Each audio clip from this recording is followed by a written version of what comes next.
Do you have some time to talk now, Commander? Of course. Have a seat. We've played it pretty close to the book so far, but we're a long way from backup. We've got some tough calls to make. I'm just saying, try to leave yourself a way out. I've seen what cutting corners can do, and I'd hate to have that happen to you, Shepard. Commander? That's not the appropriate way to address your commanding officer, Lieutenant.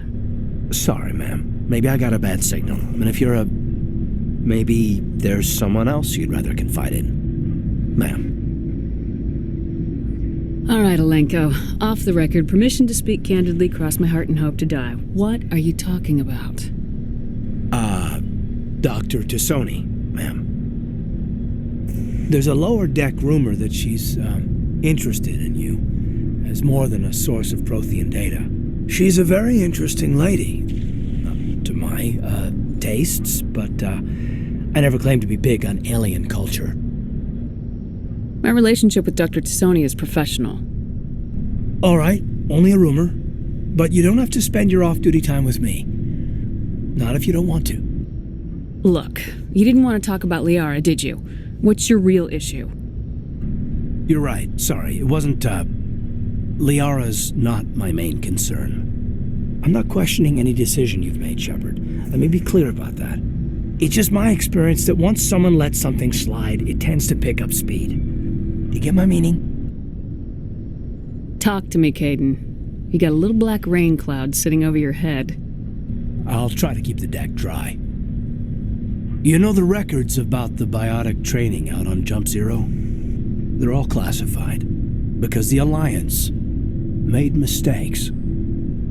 After first contact, Kinetics was set up to track Element Zero exposures and develop implants for humans. Once we had an embassy on the Citadel, Kinetics could bring in experts instead of taking it slow. Is there some reason we couldn't learn it on our own? They didn't know where to start. Hell, it took a couple of years to even link biotics and Ezo. Forget trying to get the kids to move stuff. They had trouble just helping them not break their own limbs. And their choice of teachers didn't help much. The only experts would have to be aliens. Dead on. Turians, actually. That's why Kinetics kept it a secret. They were afraid of what people back home would think, asking the Turians for help when we just fought a war with them. And the Asari would have been more acceptable than the Turians. Yes, but the company didn't go through the Citadel. It would have made Earth look weak, so they discreetly hired some Turian mercenaries. I'm sure Kinetics did what they thought was best. It wasn't best for us. They brought in an ex-military Turian named Commander Vernus. To introduce himself, he liked to say, "I was at the helm of the dreadnought that killed your father." Well, I told him my dad wasn't in the war. He'd retired to Vancouver. My family had an inland home that matured to New Beachfront. Vernus had it in for me after that. He cut corners, pushed hard. I mean, you either came out a Superman or a wreck. A lot of kids snapped. A few died. The point of all of this, I guess, is that when you cut corners, it's not always obvious who pays for it. So why are you telling me this? Is there something I can do to help you get over it? I'm 32, Shepard. You don't serve as long as I have without coming to terms with yourself. You also learn that if someone is special to you, you help them. Try to keep them from making mistakes. Special, huh? If I'm out of line, just say the word. You're not out of line, Kaidan. But there are regs. I get you, Shepard. I don't make a habit of complicating the chain of command. Just think about what I said. What's your opinion on the last mission? I'm glad there aren't many aliens like the Thorian. I don't think my stomach could take it. One of my cousins has an agribusiness. I was thinking of calling him. Maybe he can get some shipments into Feros. I mean, now that they're cut off from the company. We'll talk later, Kaidan. I'd like that.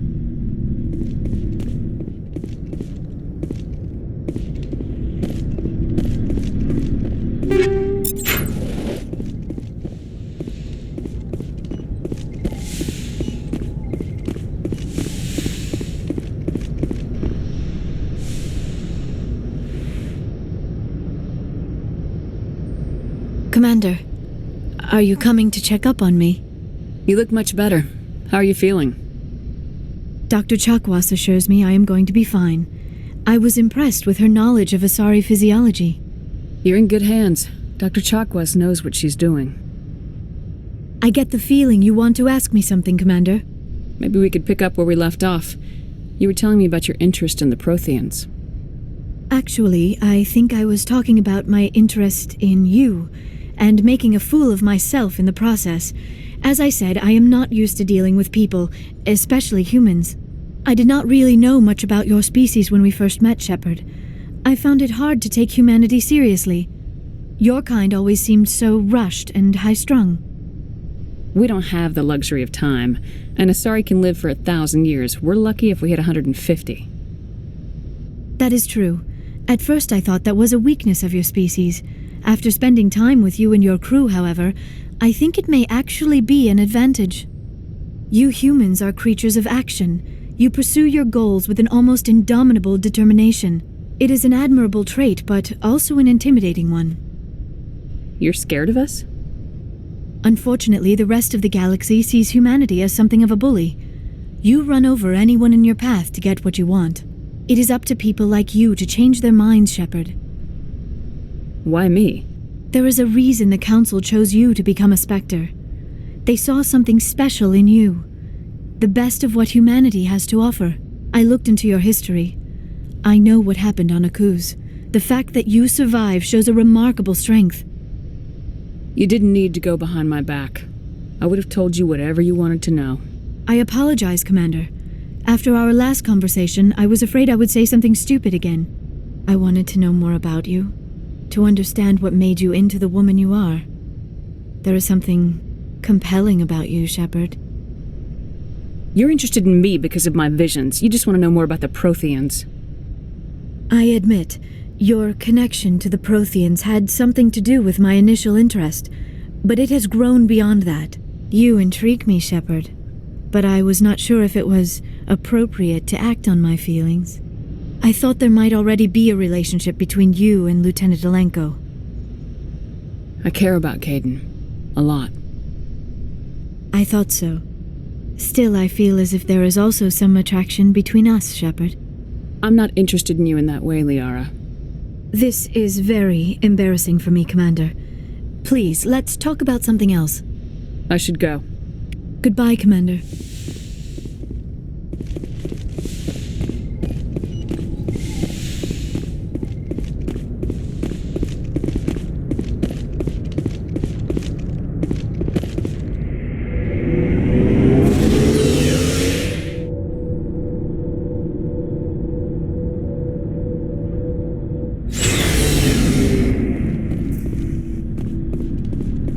What do you want, Shepard? Why did you become a mercenary? Lots of reasons. Such as? Such as, I needed to get out of our system. I needed to eat. I needed to survive. Why not stay and help your people? I tried to help. That's why I had to leave. What happened? I was betrayed. I was head of a small tribe. We were trying to restore order after the war, but the other tribes were against us. They followed Jared, one of the few warlords who survived the war with the Turians. But he was old, and so were his ideas. He wanted to continue the war. He wanted us to fight. Turians, Solarians, each other. It didn't matter who, as long as we were fighting. What did you want?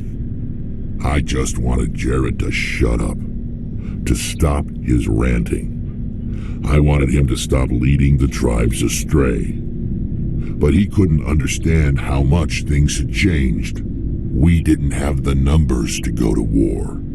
Even if we did, the genophage made sure we couldn't replenish our numbers fast enough.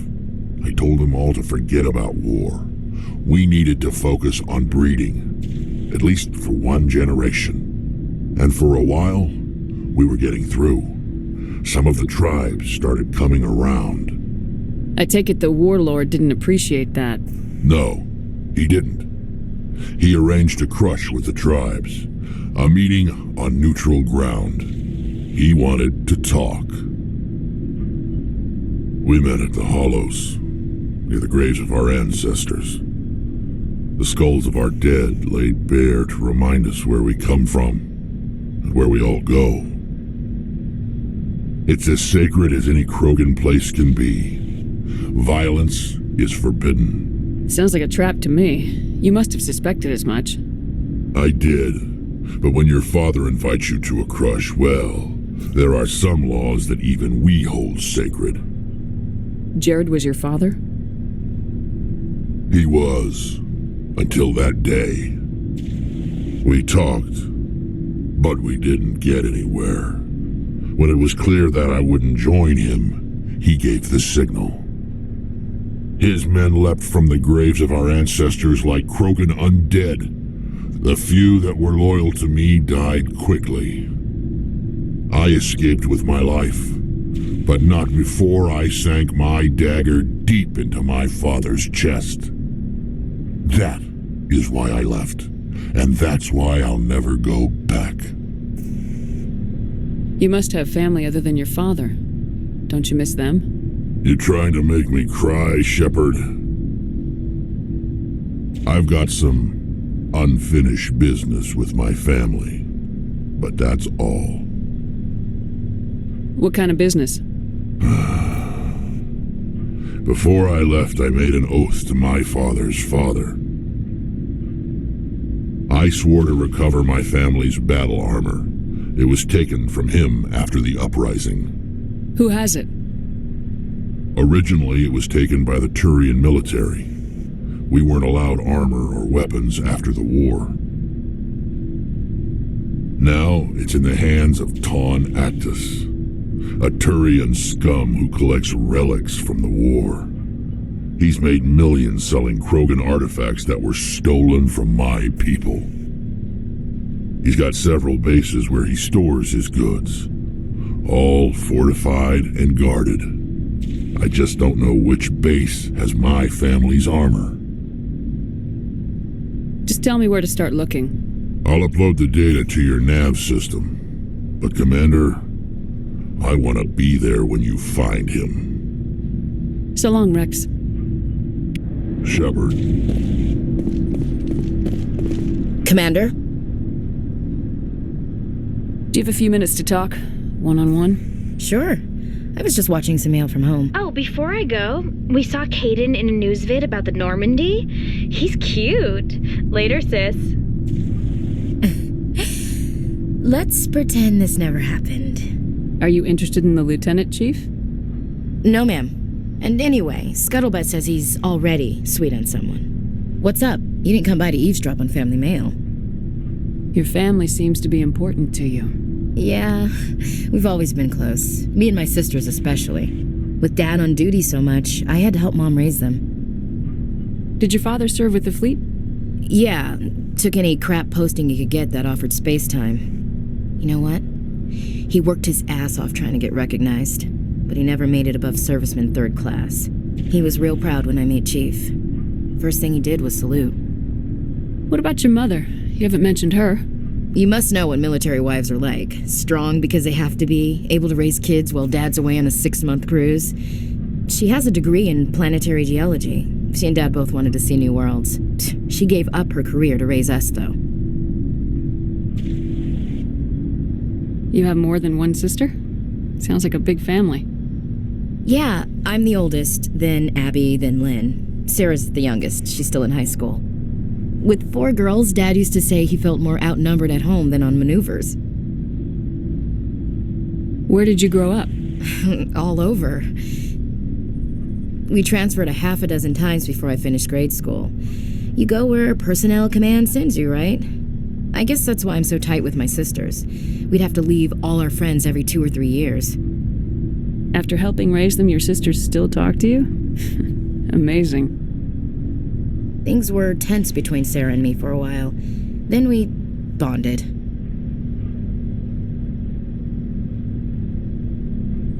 Sounds like your father wasn't around much. Wasn't your family stationed near him? Dad always wanted to serve in space, but he wanted us to have real ground under our feet. He'd say, space is beautiful, but you can't raise a family there.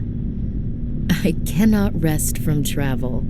I will drink life to the lees.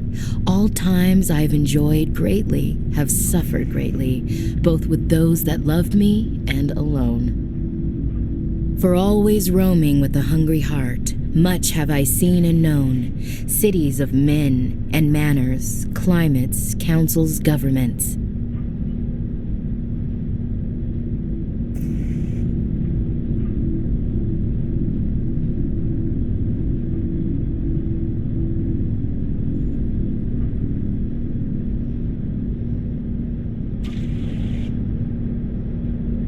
I didn't know you liked classical literature. Ulysses was my dad's favorite poem. Every time he shipped out, he recorded me reading it. He had a dozen versions when he retired. Does he still like it? I sure hope so. I read it to his grave every time I go home. Dad passed on a few years back. He's probably still watching, though.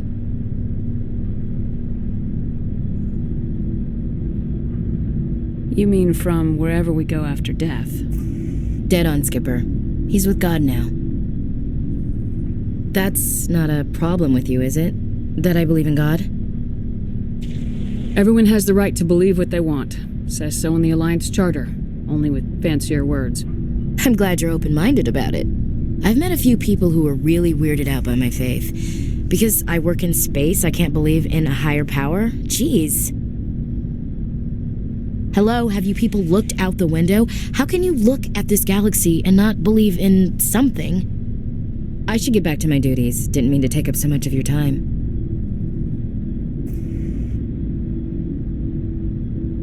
Dismissed, Chief. Ma'am.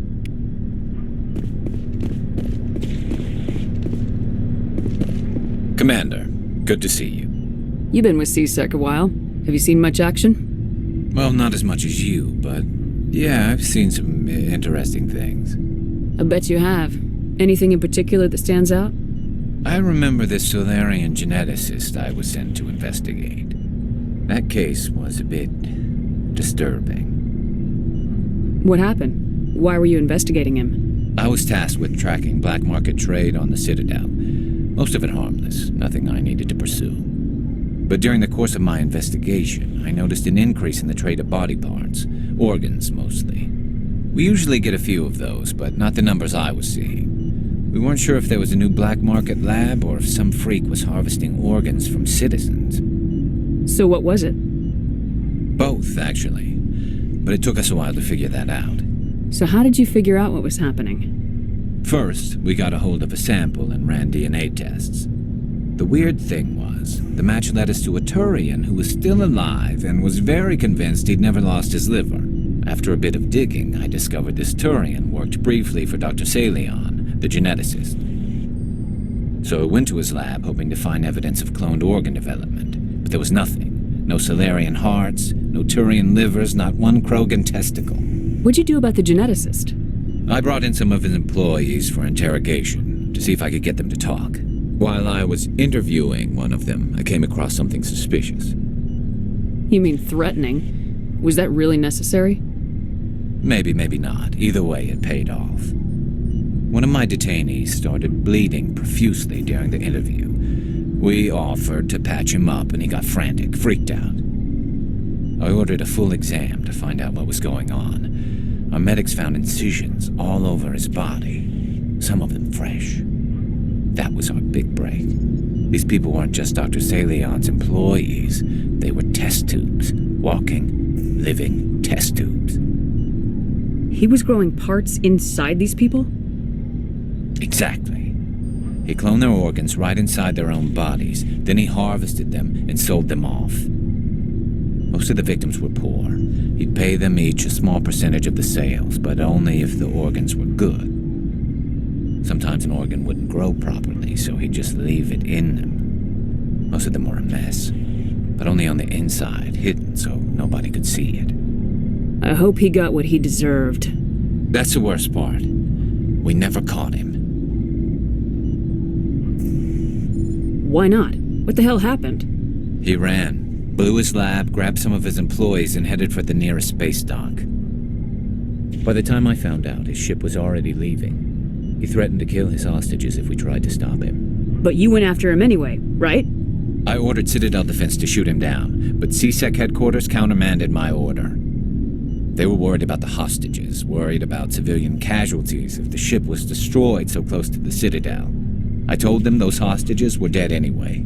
He just used them to make more organs, but they wouldn't listen. It's not worth the risk. You pursue the vessel and disable it. That's the best choice. They sent the military after him, but he got away just the same. Yes, they did. I went to Palin and told him what I thought of him and his policies. He said if I didn't like it, I could quit. Well, I almost did.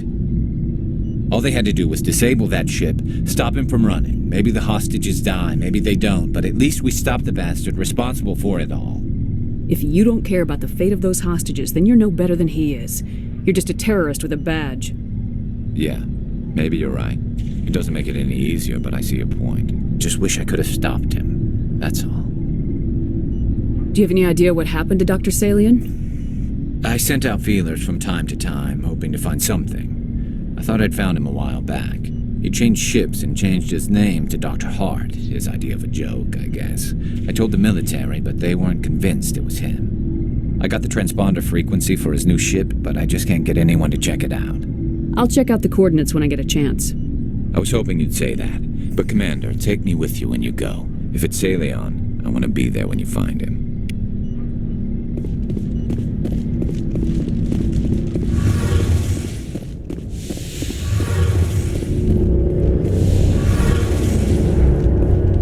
Shepard, I'm glad you're here. Good to see you smiling again, so to speak. I'm sleeping much better now. I guess I'm getting used to how quiet your ship is. I still think a lot about my pilgrimage, though. I know Steren's our top priority, but with all the worlds we go to, I was hoping to find something to bring back to the flotilla. We've still got a long way to go. You'll find something to take back. Yes, but it cannot just be some derelict ship my people can use for salvage. It has to be more than that. There's a lot expected of me. What's so special about you? It's my father. He's the senior member of the Admiralty Board. He's one of only 5 people who can overrule the decisions of the Conclave for the good of the migrant fleet. My father is responsible for the lives of 17 million people. Our entire race is in his hands, and I'm his only child. So are you some kind of heir to the Quarian throne or something? No, it doesn't work that way. My father's position isn't hereditary. I'll probably never serve on the Admiralty Board myself. Officially, I'm just the same as any other citizen, but it doesn't work that way in practice. People have always treated me differently because of who my father is. You must get all kinds of special privileges. I probably had it easier than most growing up, but it's not all good. People like my father have enemies, and they're not above using me to get to him. It must be tough on you. My people place a high value on family and ancestry. There's an unspoken expectation that I'll live up to my father's example. Everyone's waiting for me to do something great on my pilgrimage, something that will forever change our lives for the better. If I don't, it's like I failed, and that reflects badly on both me and my father. The work you're doing here is more important than anything any Quarian's ever done before. Yes, I know. But you have to understand Quarian culture. We're a very insular society. The events beyond the flotilla don't much matter to the average citizen. Our greatest dream is that one day we'll return to our homeworld and drive out the Geth. But even if we stop Saren, that's not going to happen. There's still millions of Geth behind the veil. Until they're gone, our exile will continue. What would you need to bring back to make everyone happy? Something that would help us better understand the Geth. They've changed significantly since the exile. They've continued to evolve. We've done our best to study them, but it's not easy. They're very reclusive. Until recently, they never went beyond the borders of the Veil. And all the Geth we run into now are under Saren's control. We'd need to find Geth operating on their own, independently. But I don't want this to get in the way of our mission, Shepard. First, we stop Saren. Then I'll worry about my own problems. What was your father like? It wasn't easy growing up as the daughter of one of the Admiralty. Even before he joined the board, he was a prominent figure. People looked to him for leadership. He had to set an example, and he expected the same of his daughter. Plus, he was pretty strict, a military man through and through. He never allowed me to settle for anything less than excellence. As a kid, I sometimes felt like he was pushing me too hard. But now I'm old enough to appreciate what he taught me. The world doesn't owe us anything. If we want something in life, we have to earn it. Where was your mother in all this? Mother was around, but she always seemed to kind of blend into the background. Almost like she was overshadowed by my father. He tends to do that to people. She passed on about 5 years ago. Some airborne virus that swept through the fleet. Happens sometimes when the filters start to break down. I think my father took it pretty hard. After she was gone, he became even more focused on his work. I think that was his way of dealing with the grief. Sounds like a tough upbringing. You don't resent your father at all? Like I said, it wasn't easy. My father's not the kind of person you bond with, and he wasn't around all that much. Too busy. People counted on him, and he took his duties seriously. Even when he was around, he always seemed a bit distant, like his mind was always somewhere else. Come to think of it, I can't ever remember seeing him smile. Not once. It's like he was always weighed down by all that responsibility. I mean, I know he cares about me, but he never really showed it, not in the usual way. I guess the best thing I can say about my father is that I respect him. I want to talk about something else. Like what? I should go. See you later.